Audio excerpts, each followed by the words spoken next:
Tēnā koutou katoa. Ko rua pehu te maunga te rūnei taku ngāko. Ko Wanganui te awa e mahia nei aku mā harahara. No Wanganui me te Wanganui ātara ahau. Kei High Impact Innovation Program au e mahi ana, me he lead designer o. Ko tēnei taku mihi ki ngā tangata whenua o te rohi nei. Ka mihi hoki o ki ngā tohu o te rohi nei. Ko Kelsey Gee tōku ingoa. Nō reira, tēnā koutou, tēnā tātou katoa. Good morning, ni hao, and welcome everyone. Wow, what an honour it is to be here today. I'd just like to give a massive ngā mihi nui to the UXNZ team for keeping us all safe and adapting this day into a mini conference. I'm so grateful to be here today, albeit virtually, amongst so many incredible people doing such incredible mahi, and to be able to share what is now part one of this two-part talk series with you. My name is Kelsey. As you may have picked up, I live in Wellington, but I grew up in the beautiful river city of Wanganui. I'm the lead designer at the High Impact Innovation Program. We're a multidisciplinary justice sector innovation unit based out of Arapautama, Aotearoa, New Zealand's Department of Corrections. We've been around since 2018 and seek to reduce harm, drive efficiencies, deliver meaningful services, and lead the way for long-term justice system reform.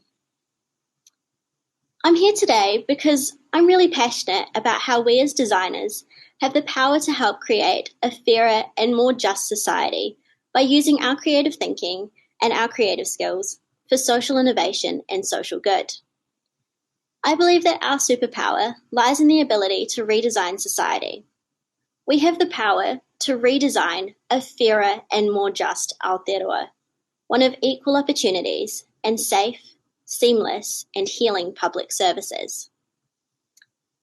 Today, I'm going to walk you through a project that I've had the honour of leading for the past 3 years, a project that is very near and dear to me, but is also so stripped back in its UX and UI that by current design trends, it's honestly nothing special at all. What has made this project special is how a little consideration towards care has not only created positive ripple effects for our end users, but it has also shifted the thinking of justice sector leaders and begun to carve the way for true systemic changes, benefiting a group of people that need change within the justice system the most. Today I'm going to share with you how the High Impact Innovation Program has harnessed these superpowers, how we've brought together the fundamentals of caring and the fundamentals of UX design to deliver safer, more seamless, and more healing public services for victims and survivors across Aotearoa.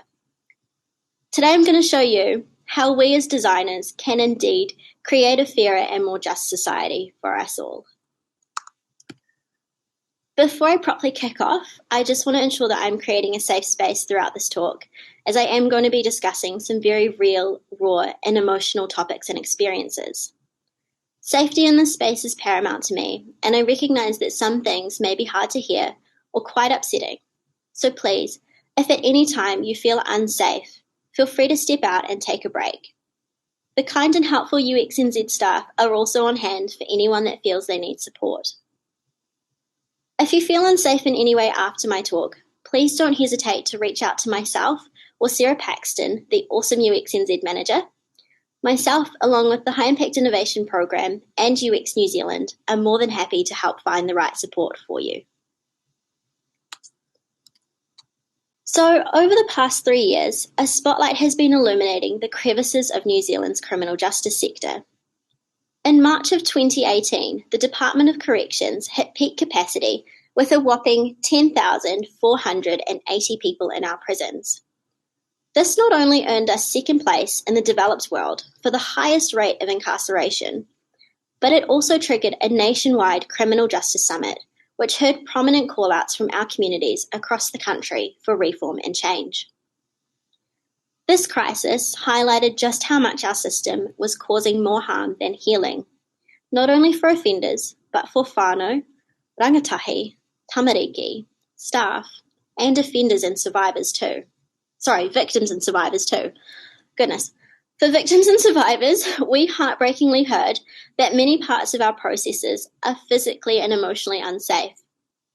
We heard that services and interactions across our system can repeatedly re-victimize people, and we even heard from the sector itself that sometimes victims and their experiences are being unintentionally silenced for their own protection, or swept under a rug to be dealt with by someone else at a future time.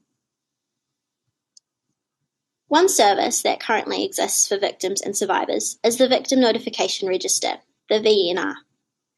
Under the 2002 Victims' Rights Act, if you're a victim of a serious assault, a sexual assault, an offence that included the serious harm or death of a person, or you have ongoing fears for your safety or the safety of your whānau, then you are eligible for the Victim Notification Register.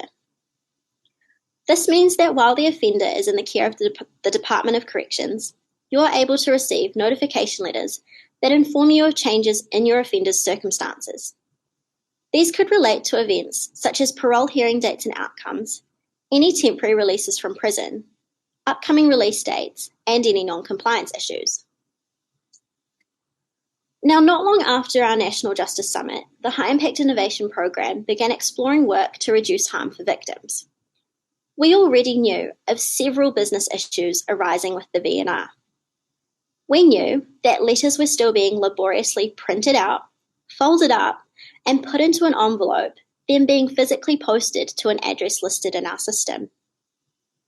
Naturally, with our postal system responding to the digital age, these letters were now taking up to 2 weeks to arrive. This often surpasses the time of the change in circumstance and can regrettably cause victims and survivors to unexpectedly and shockingly find that their offender is back in the community. This is the very situation that the VNR was designed to prevent. Furthermore, we knew that many letters were being returned to us having been sent to an address that was now out of date. Complaints have risen about wrong information being sent out.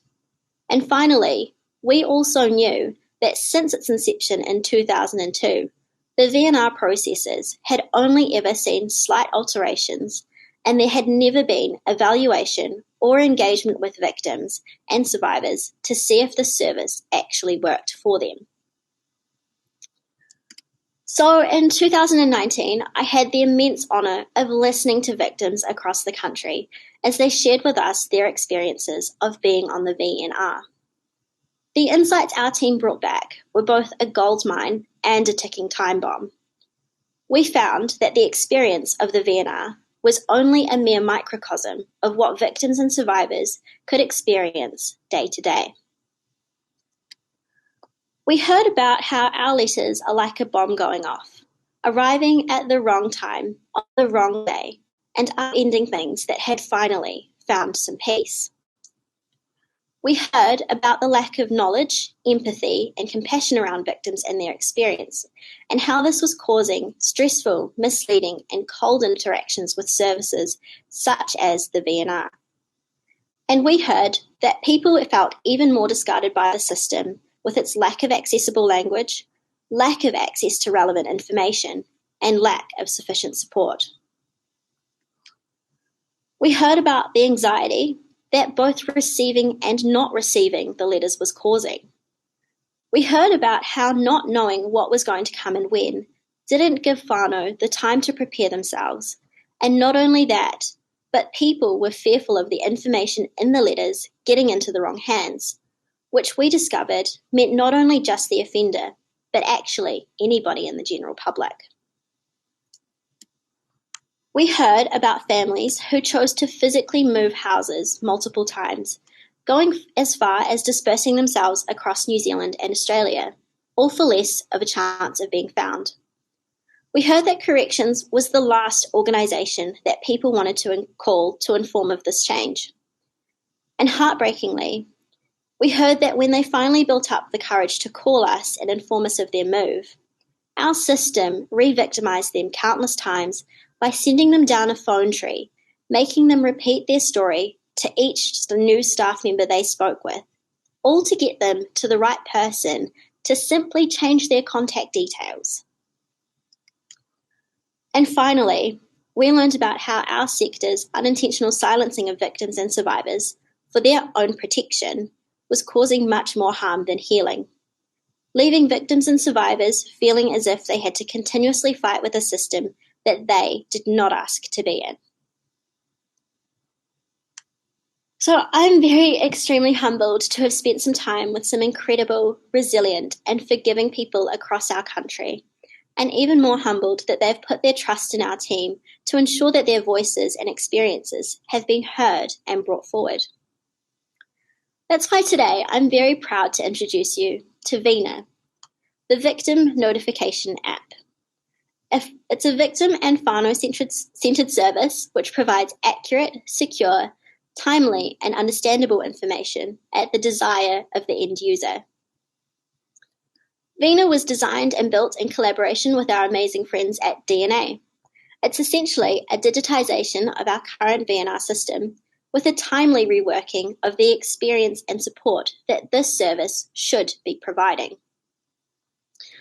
On the technical side of things, it works similarly to the likes of Manage My Health or My IR, where a user receives a text or email alert notifying them that new information has been uploaded to their online portal. In a UX sense, Veena additionally seeks to fulfill 3 key needs that span across the general victim and survivor experience.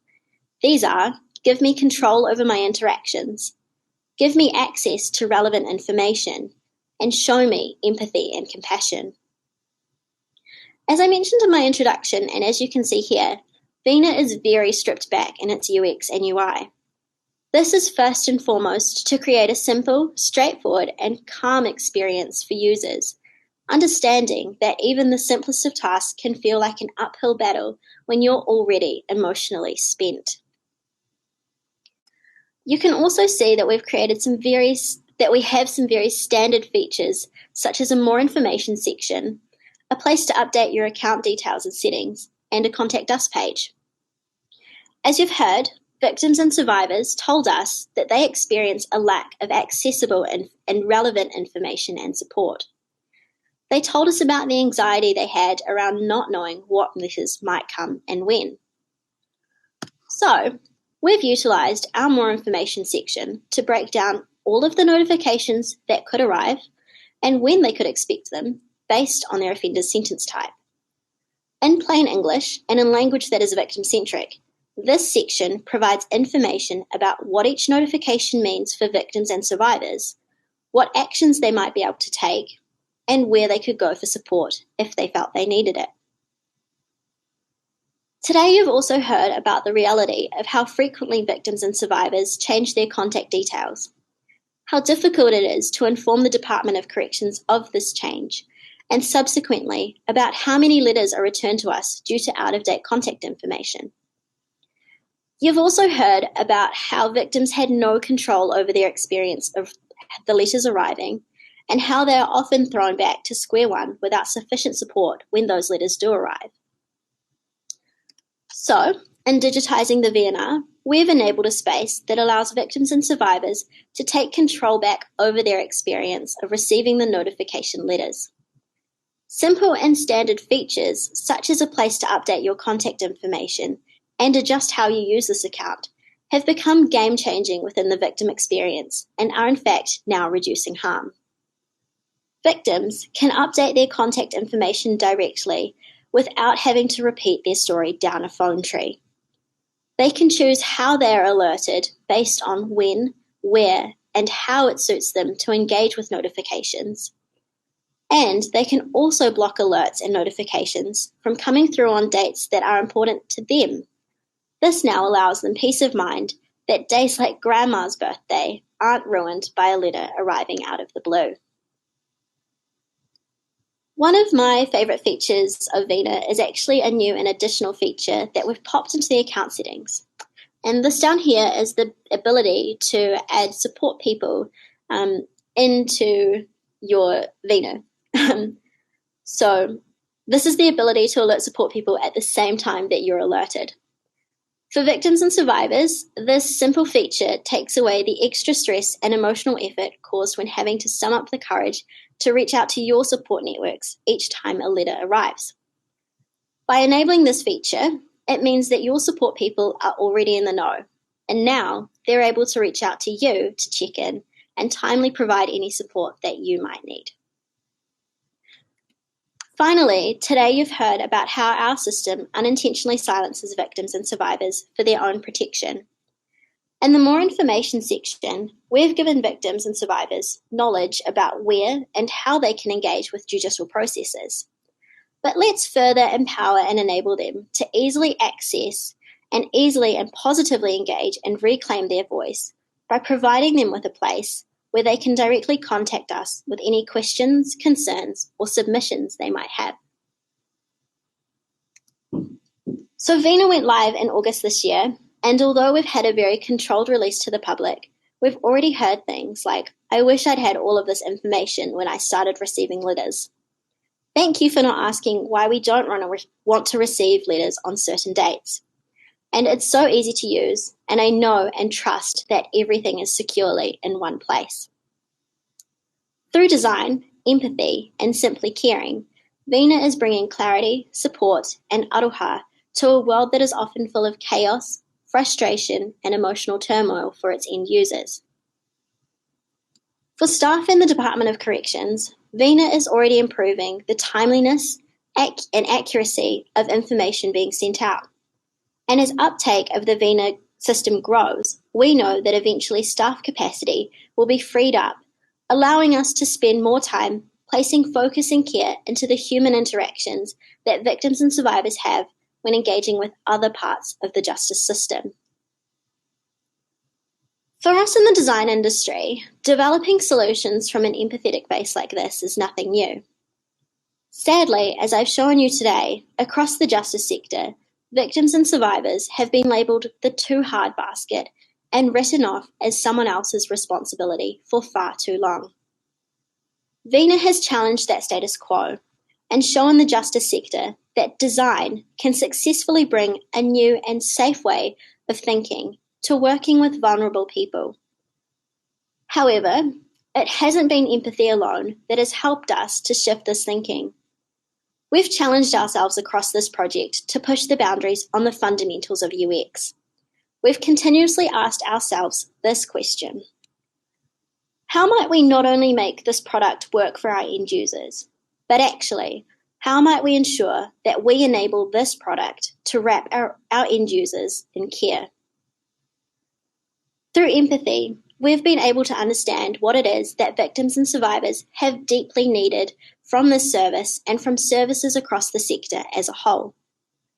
But it has been through actively caring that we've been able to succeed in assuring safety, security, and access to support for all people involved across this project. Care is what has made this project transformational.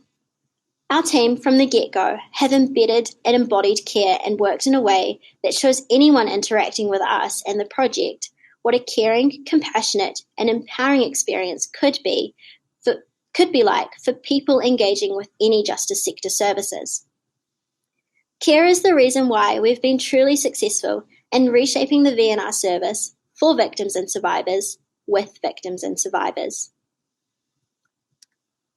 Veena has been the first bilateral, victim-centric digital service to be delivered across the justice sector. But if I'm completely honest with you today, I sit in this weirdly ambivalent place of both pride and disappointment. Over the past couple of years, we've been sharing this way of working safely with victims and survivors far and wide across the social sector. And I'm honestly stoked to say that Veena is now one of many projects underway to reduce harm and understand and improve New Zealand's victim and survivor experience. Through design, time and time again, we've proven that we can better respond to business issues by listening to our end users. And today, you've seen how design has the power to carve a path towards systemic change.